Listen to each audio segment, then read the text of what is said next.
Objective question on basis. आज objective question basis के हम देखेंगे। तो पहले हम बेसिस क्या होता है उसको जान लेते हैं, ठीक है। तो कोई मेरा एस है जो सबसेट है वेक्टर स्पेस का, ठीक है। तो ये जो एस मेरा जो सेट है वो मेरा एल होना चाहिए, और ये जो एस जो है ये जनरेट करना चाहिए वेक्टर स्पेस को। तो यानी क्या होगा कि इसका जो कम्बिनेशन करेंगे, ठीक है, इसका कम्बिनेशन क्या होना चाहिए, इसको जनरेट करना चाहिए वेक्टर स्पेस को। यानी हम एल और इसको जनरेट करने वाला लीनियर कम्बिनेशन। तो ये दो बातों पर ध्यान देंगे। तो हम पहले हमको प्रूव करना है क्या है कि पहले मेरा क्या होना है, मेरा एम होना चाहिए कि मेरा एल हो। अगर एल है तब इस पर जाएंगे कि वो मेरा उसका जो लीनियर कॉम्बिनेशन वो जनरेट करता है वेक्टर स्पेस के लिए।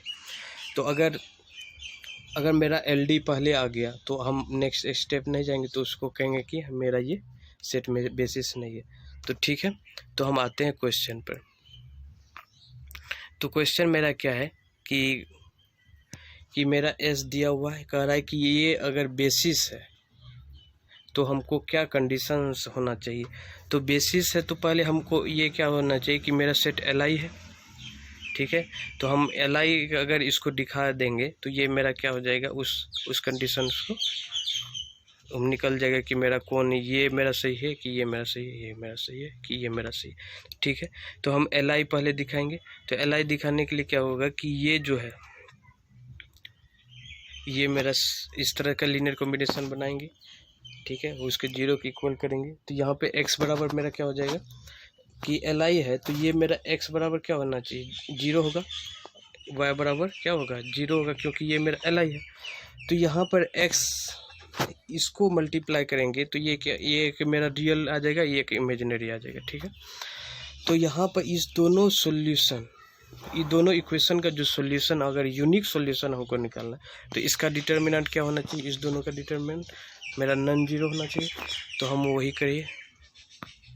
तो ठीक है, तो ये मेरा क्या हो जाएगा, A D minus B C not equal to zero.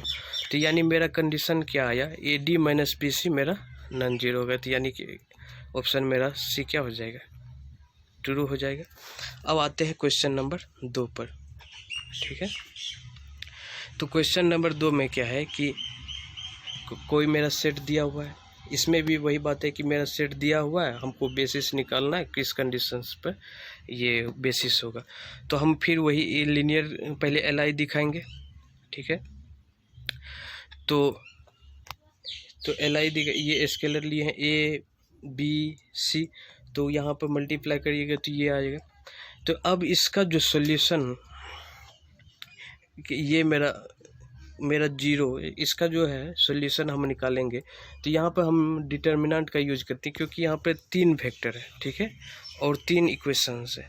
तो यानी यहाँ पर देखिए कि एक, तो यहाँ पे बी अल्फ़ा प्लस सी बराबर जीरो होगा, ठीक है, A plus B plus C alpha बराबर जीरो, यहाँ पे ये बराबर जीरो। तो यानी 3 इक्वेशन आएगा, 3 वेरिएबल है। तो उसको हम डिटर्मिनेंट, अगर वो मेरा नॉन जीरो हो जाएगा तो वो मेरा सॉल्यूशन एग्जिस्ट करेगा। तो यदि वही यहाँ पे लगाते हैं, तो यहाँ पे डिटर्मिनेंट जो निकालेंगे तो ये क्या हो जाएगा, 0 1 अल्फ़ा, अल्फ़ा 1 0 1 अल्फ़ा 1। तो इसका डिटर्मिनेंट ये आएगा। तो इसको मेरा क्या है कि मेरा सेट क्या है, एस मेरा कह रहा है कि बेसिस है, तो बेसिस है तो मेरा एल आई होगा। तो एल आई होगा तो ये क्या होना, इसका डिटर्मिनेंट है नॉन जीरो होना चाहिए। तो यह इसका डिटर्मिनेंट है मेरा नॉन जीरो। तो यहाँ अल्फ़ा क्यूब माइनस 2 अल्फ़ा मेरा not equal to zero.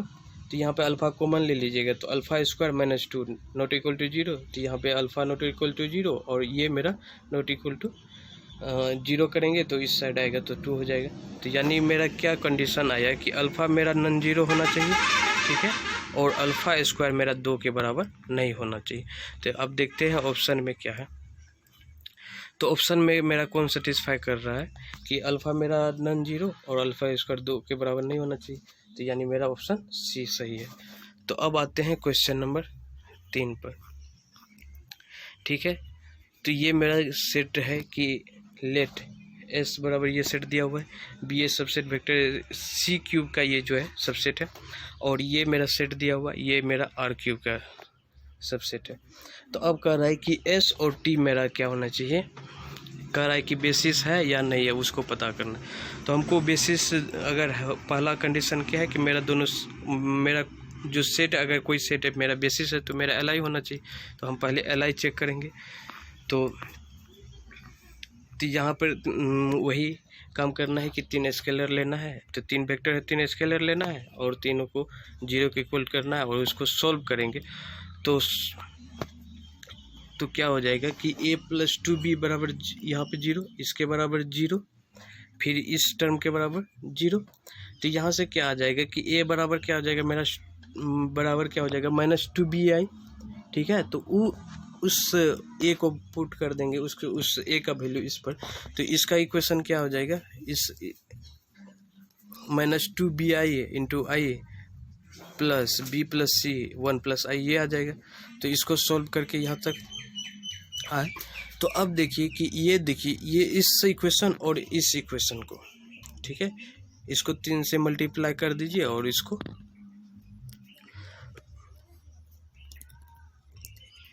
Solve करिए। तो सॉल्व करने के बाद मेरा क्या सॉल्यूशन आएगा, सॉल्व करने के बाद ये मेरा आ जाएगा c बराबर 0। तो c बराबर 0 तो वहाँ इस पर पुट करिएगा तो b बराबर 0, तो a बराबर -2b आया था, तो ये भाई मेरा क्या हो जाएगा जी। तो यानी a और इसका जितना भी स्केलर है ये सब क्या है 0 के बराबर है। तो ये मेरा सेट क्या हो जाएगा, एल आई हो जाएगा। तो अब एल आई हो गया, तो अब मेरा क्या है कि एक दिखाना कि मेरा लीनियर स्पान जो है वो इस वेक्टर स्पेस को जनरेट कर रहा है। तो कोई भी अगर इसको अगर आप ऐसे चेक कर सकते हैं, वो लास्ट में हम बताएंगे कैसे चेक करना है। तो वैसे यहाँ पे देख लीजिए कि ये मेरा इस सी क्यूब का ये मेरा है एलिमेंट, तो ये मेरा कम्प्लेक्स नंबर, ये भी मेरा कम्प्लेक्स। तो ये कोई भी अगर इसका जो है, अगर ये इस सी क्यूब का कोई भी सबसेट अगर एल आई है तो वो मेरा क्या होगा, उस सी को जनरेट कर देगा। ठीक है, तो अब आते हैं उसका टी का जो है दूसरा जो सेट है उस पर हम थोड़ा देख लेते हैं वो मेरा एल आई है कि नहीं। तो ये मेरा सेट दिया हुआ था, ये मेरा वेक्टर दिया हुआ था।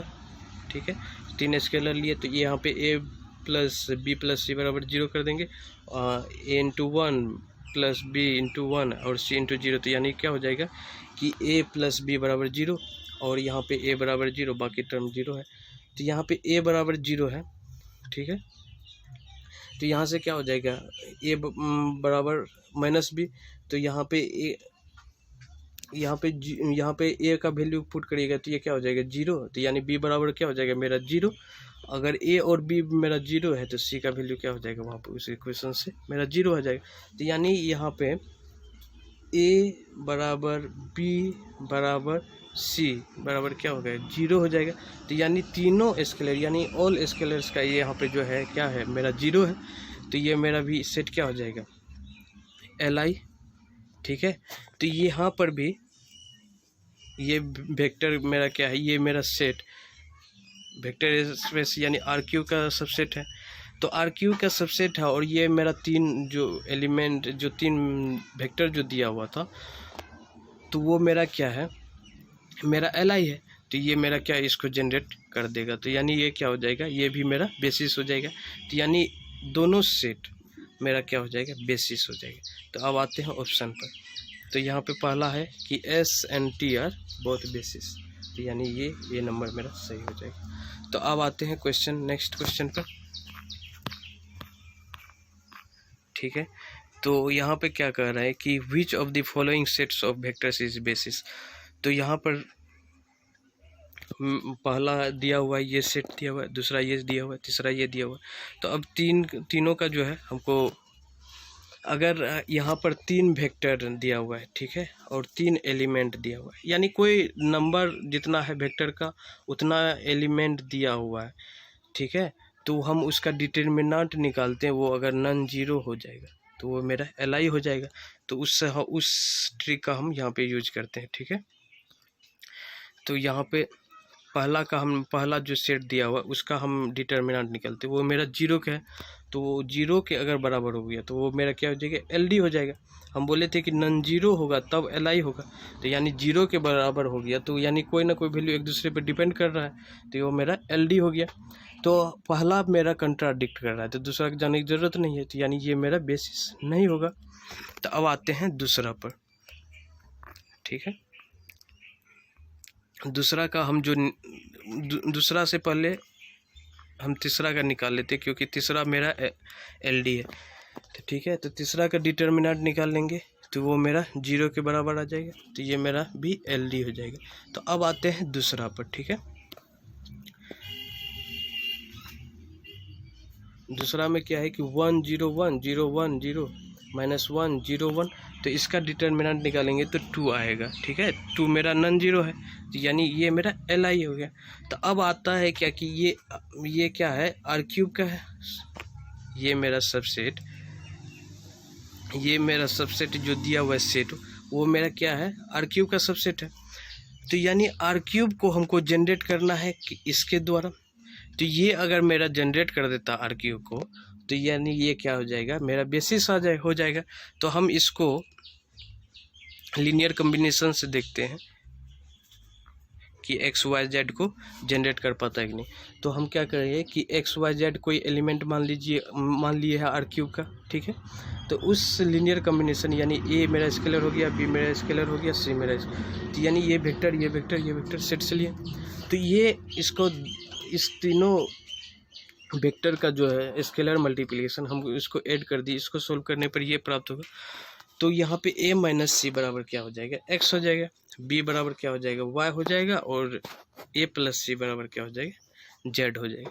तो ठीक है, तो यानी a प्लस सी बराबर मेरा z हो गया, a माइनस सी बराबर x हो गया। तो यानी यहाँ से x का वैल्यू आ जाएगा तो x प्लस जेड बाय 2 आ जाएगा a का वैल्यू, b का वैल्यू है। अब हमको c का वैल्यू निकालना है, तो c का वैल्यू इस इक्वेशन से निकाल लीजिए, ठीक है।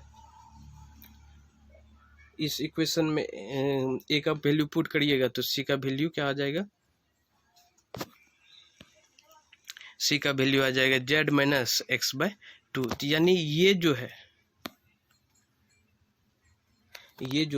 x प्लस एक्स वाई और z, ये जो मेरा तीन एलिमेंट है आर क्यूब का, इसको जनरेट कर रहा है x plus z by 2 1 0 1 plus y into 0 1 0 plus z minus x by 2 -1 0 1।